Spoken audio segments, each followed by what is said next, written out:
12장 13절부터 우리 같이 읽겠습니다. 이제 너희가 구한 왕, 너희가 택한 왕을 보라. 여호와께서 너희 위에 왕을 세우셨느니라. 너희가 만일 여호와를 경외하여 그를 섬기며 그의 목소리를 듣고 여호와의 명령을 거역하지 아니하며 또 너희와 너희를 다스리는 왕이 너희 하나님 여호와를 따르면 좋겠지만은 너희가 만일 여호와의 목소리를 듣지 아니하고 여호와의 명령을 거역하면 여호와의 손이 너희 조상들을 치신 것 같이 너희를 치실 것이라. 너희는 이제 가만히 있어서 여호와께서 너희 목전에서 행하시는 이 큰 일을 보라. 오늘은 밀베는 때가 아니냐. 내가 여호와께서 아뢰리니 여호와께서 우리와 비를 보내사 너희가 왕을 구한 일 곧 여호와의 목전에서 범한 죄악 너희에게 밝히 알게 하시리라. 이에 사무엘이 여호와께 아뢰매 여호와께서 그날에 우레와 비를 보내시니 모든 백성이 여호와와 사무엘을 크게 두려워하니라. 모든 백성이 사무엘에게 이르되 당신의 종들을 위하여 당신의 하나님 여호와께 기도하여 우리가 죽지 않게 하소서. 우리가 우리의 모든 죄에 왕을 구하는 악을 더하였나이다. 사무엘이 백성에게 이르되 두려워하지 말라. 너희가 과연 이 모든 악을 행하였으나 여호와를 따르는 데에서 돌아서지 말고 오직 너희의 마음을 다하여 여호와를 섬기라. 거기까지 봤습니다. 오늘은 하나님 앞에서의 신앙이라는 제목으로 잠시 말씀을 생각해 보겠습니다. 사무엘 선지자는 오늘 우리가 읽은 오늘의 본문에서 이제 고별사와 같은 그런 말씀을 남겨주고 있습니다. 이 사무엘의 고별사와 같은 말씀에서 우리가 배울 수 있는 것은 과거를 하나님의 시각으로 정리해야 한다는 사실입니다. 우리가 코람데오의 신앙, 이 코람데오라고 하는 말은 라틴어로 하나님 앞에서라고 하는 말입니다. 코람데오의 신앙, 즉 하나님 앞에서의 신앙을 이어가려면 말씀 안에서 우리의 삶을 하나님의 시각으로 바라보아야 합니다. 사무엘 선지자도 사무엘상 12장 8절에서 12절에서 이스라엘의 과거 역사를 하나님의 시각으로 정리하고 있습니다. 사무엘은 여기에서 이스라엘 백성들의 과거 역사를 우리에게 요약해서 말해주고 있습니다. 첫째 단계는 하나님의 이스라엘을 구원하여 주셨다는 사실입니다. 그런데 둘째 단계에서는 이스라엘 백성들이 그 은혜를 다 잊어버리고 범죄했다는 것입니다. 그러자 셋째 단계에서는 하나님께서 이방 나라를 막대기와 채찍으로 사용하셔서 이스라엘 백성들을 징계하시고 심판하셨습니다. 그러나 넷째 단계에서는 이스라엘 백성들이 하나님께 구원을 간청하자 하나님이 은혜를 베푸시고 이들을 다시 구원하여 주셨습니다. 이러한 구원, 범죄, 징계와 회개, 이 다시 구원의 순서가 오늘 우리에게도 반복하여 일어날 수 있습니다.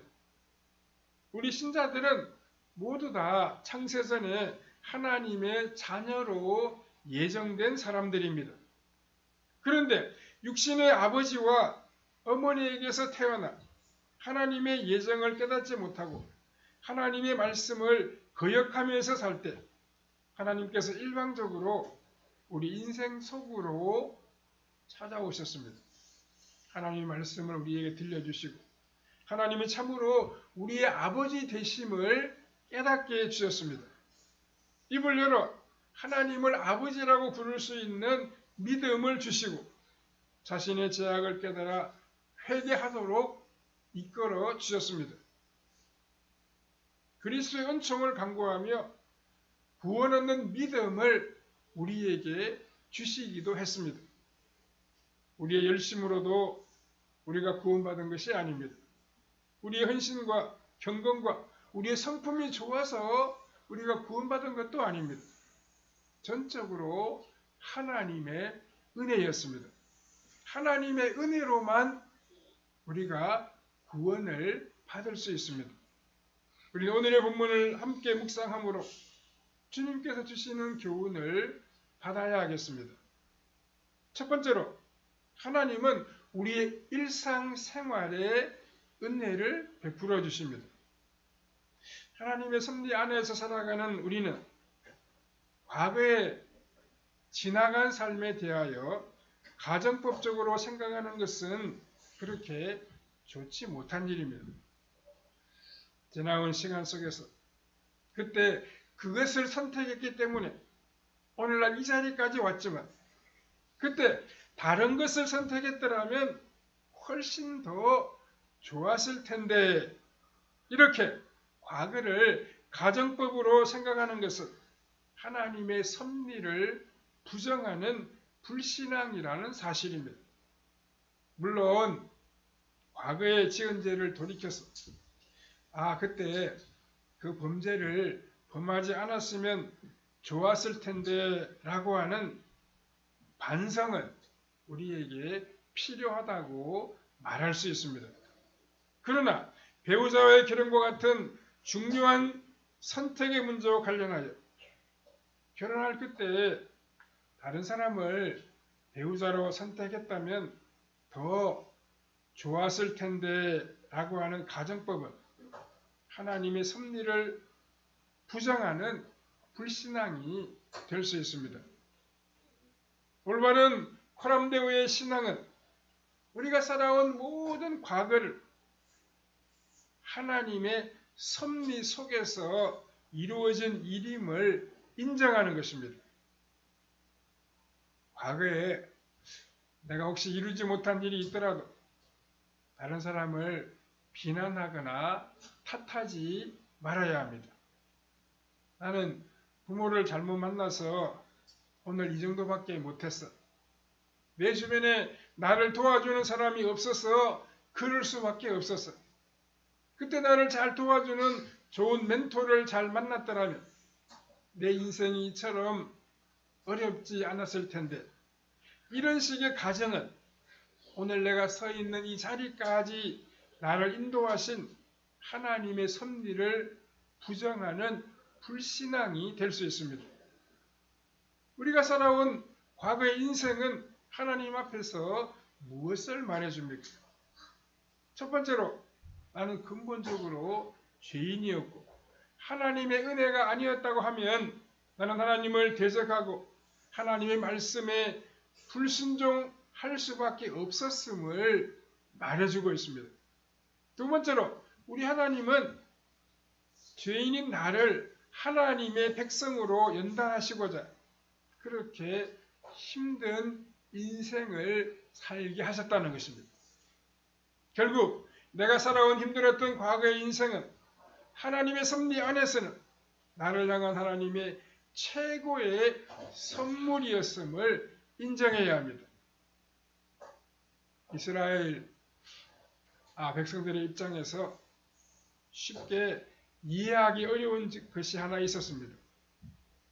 왜 하나님께서는 할례받지 않은 이방인들을 채찍으로 사용하셔서 이스라엘을 징계하시는가 라고 하는 것입니다.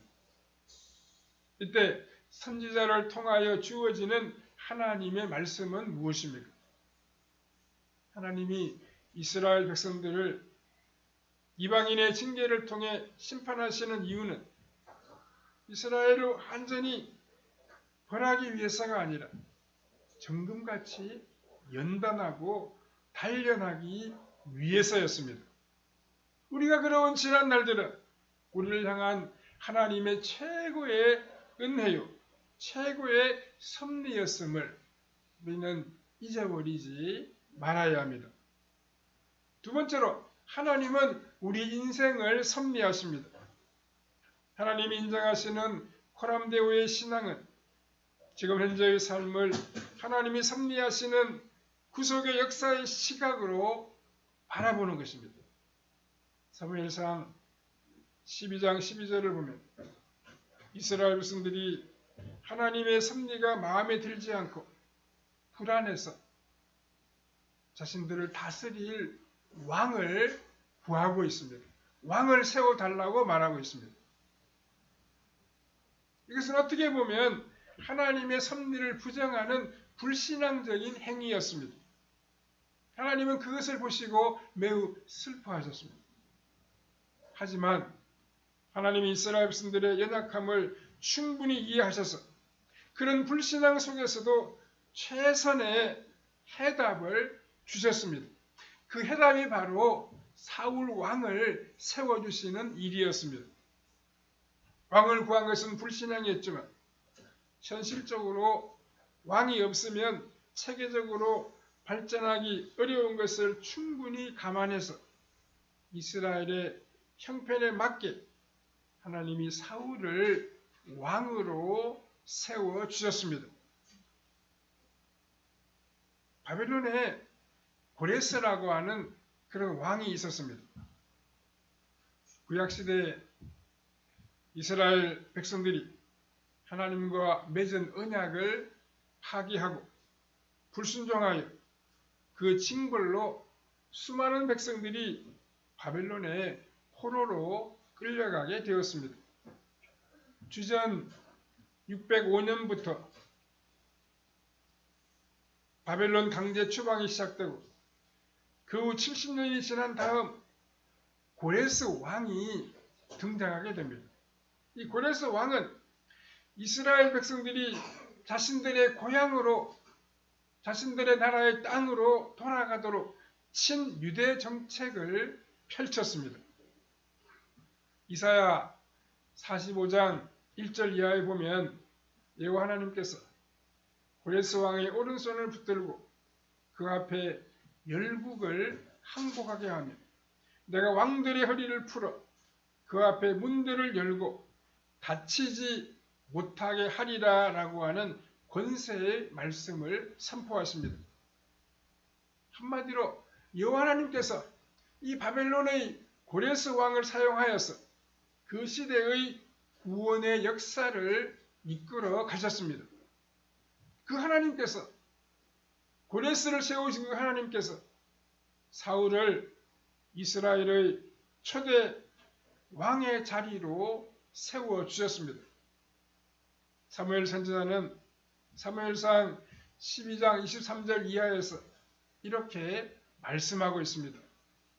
나는 너희를 위하여 기도하기를 쉬는 죄를 결단코 범하지 아니하고 선하고 의로운 길을 너희에게 가르칠 것인지 너희는 여호와께서 너희를 위하여 행하신 그 큰 일을 생각하여 오직 그를 경외하며 너희의 마음을 다하여 진실이 섬기라.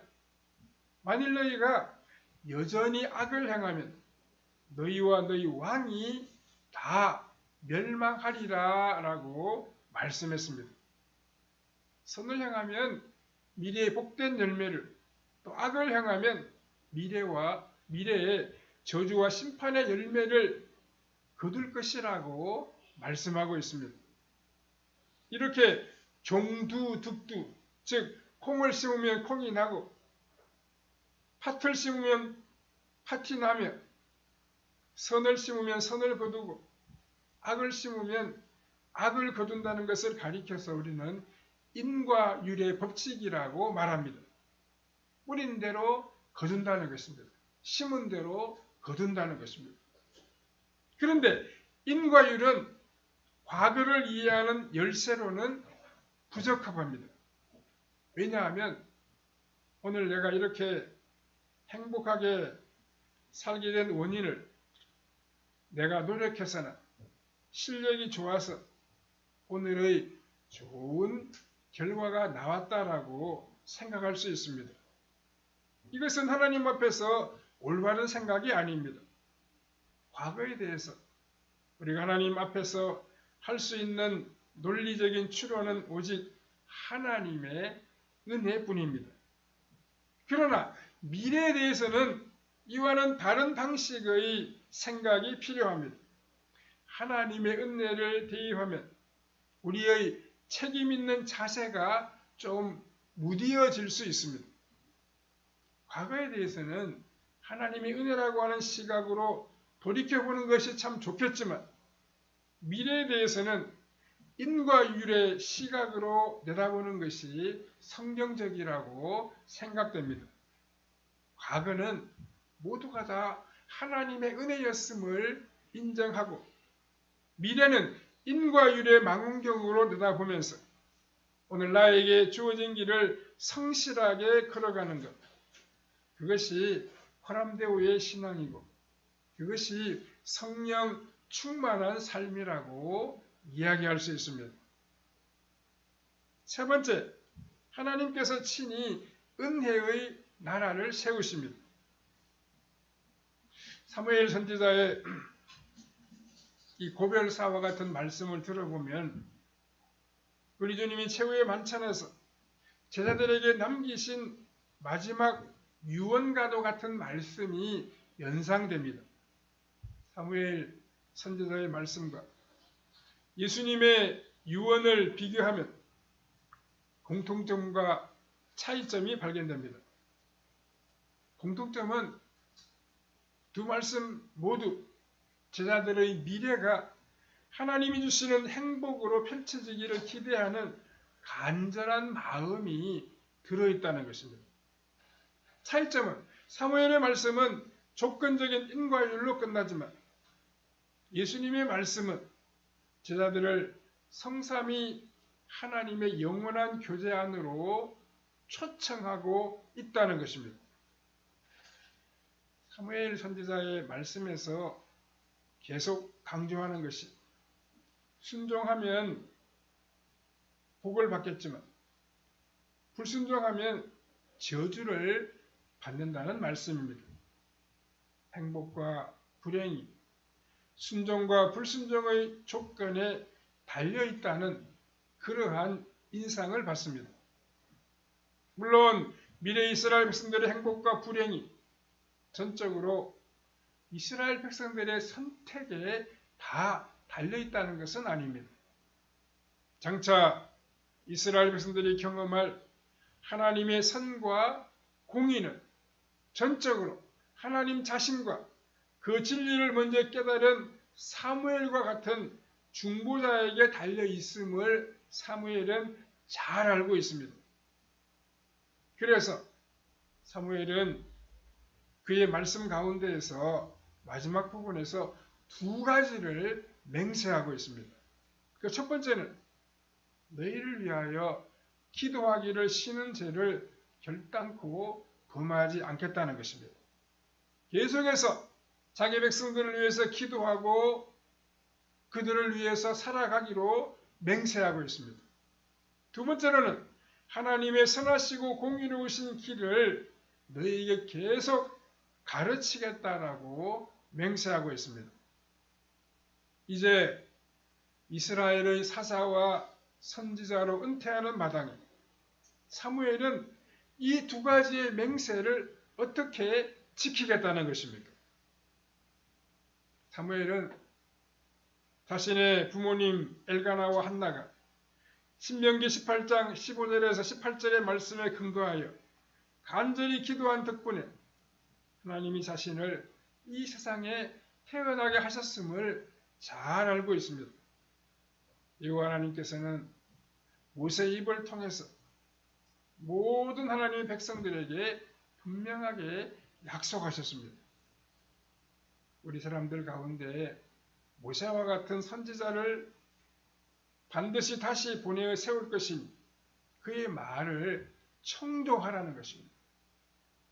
사무엘 선지자는 엘가나와 한나로부터 배운 것이 있습니다. 우리 하나님 여호와는 우리 조상들에게 약속하셨던 중보자를 항상 보내주시는 분이시라는 것입니다. 또한 그 중보자를 통해서 우리에게 하나님의 진리를 가르쳐 주시고 우리로 하여금 그 말씀을 준행하도록 인도하시는 분이라는 사실입니다. 우리 하나님 여호와는 이 나라를 대적하는 모든 악한 권세를 친히 무너뜨리는 분이시라는 것입니다.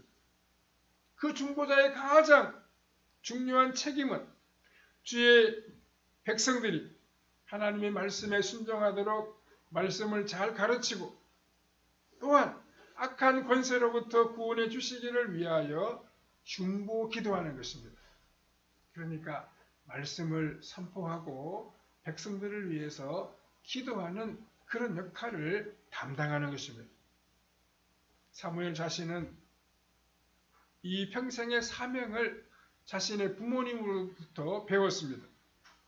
모세오경의 가르침을 통해서 그리고 엘리 제사장 가문의 멸망을 지켜보면서 우리 주 하나님이 이 일을 얼마나 엄중하게 이끌어 가시는지를 그는 온몸으로 배웠습니다. 그렇다면 이제 자신은 나이가 많아서 은퇴하면 앞으로 누가 백성들을 위하여 중보하며 말씀을 가르쳐 준다는 말이겠습니까? 여호와 하나님은 사무엘을 대신하는 선지자와 지도자를 다시 세워주실 것이고 언젠가는 여호와 하나님께서 친히 이 백성을 위한 선지자와 지도자로 친히 이 세상에 강림하실 것을 내다보았습니다. 그래서 사무엘이 이스라엘 백성들에게 맹세한 중보 기도와 말씀 교육의 사명은 미시적으로 사무엘 선지자 자기 앞에 모여든 이스라엘 백성들에게만 맹세한 것이 아닙니다. 앞으로 오고 올 모든 지도자들을 다 포함하여 궁극적으로는 하나님의 기름 부음을 받은 메시아가 친히 하나님의 나라 모든 백성들의 중보자가 되어 주시겠다고 사무엘의 입을 빌어서 맹세하는 것입니다. 이런 해석이 성경 전체를 관통하는 거시적인 구속의 역사 관점에서 사무엘의 맹세를 이해하는 것입니다. 사무엘의 맹세 그대로 그리고 다윗의 예언 그대로 예수 그리스도께서 하나님의 나라의 참된 지도자로 이 세상에 강림하셔서 우리와 성부 하나님 사이에 중보자가 되어주시고 그 사이 막힌 담을 다 허물어 주셨습니다. 그리고 우리를 삼위 하나님의 신비로운 교제의 자리로 인도하셨습니다. 또 마지막 영광의 자리로 인도하시겠다고 거듭 약속하셨습니다. 요한복음 14장 2절과 3절에 보면 또 내가 너희를 위하여 거처를 예비하러 가노니 가서 너희를 위하여 거처를 예비하면 내가 다시 와서 너희를 내게로 영접하여 나 있는 곳에 너희도 있게 하리라 라고 말씀하셨습니다. 우리 주님이 최후의 만찬 시간에 제자들에게 약속하신 하늘의 처소는 삼위 하나님의 신비로운 교제의 자리, 만물을 통치하는 그 영광의 보좌입니다. 우리 주님은 하나님의 나라의 백성들을 그 신비한 교제의 자리, 영광의 자리로 초대하시겠다고 거듭해서 약속하셨습니다. 이를 위하여 계속 하나님께 중보의 기도를 올려드렸습니다. 요한복음 17장 21절과 22절에서 아버지여, 아버지께서 내 안에, 내가 아버지 안에 있는 것 같이 그들도 다 하나가 되어 우리 안에 있게 하사 세상으로 아버지께서 나를 보내신 것을 믿게 하옵소서. 내게 주신 영광을 내가 그들에게 주었사오니 이는 우리가 하나가 된 것 같이 그들도 하나가 되게 하려 함이니이다. 이렇게 말씀했습니다. 사무엘 선지자의 말씀에서 맹세했던 중보와 이 가르침의 맹세는 최종적으로는 예수님의 가르침과 중보 사역에서 모두가 다 성취되었습니다. 구속의 역사의 관점에서 사무엘의 말씀을 살펴보면 예수님의 유언이 연상되고 또 사도 바울의 고별사도 연상됩니다.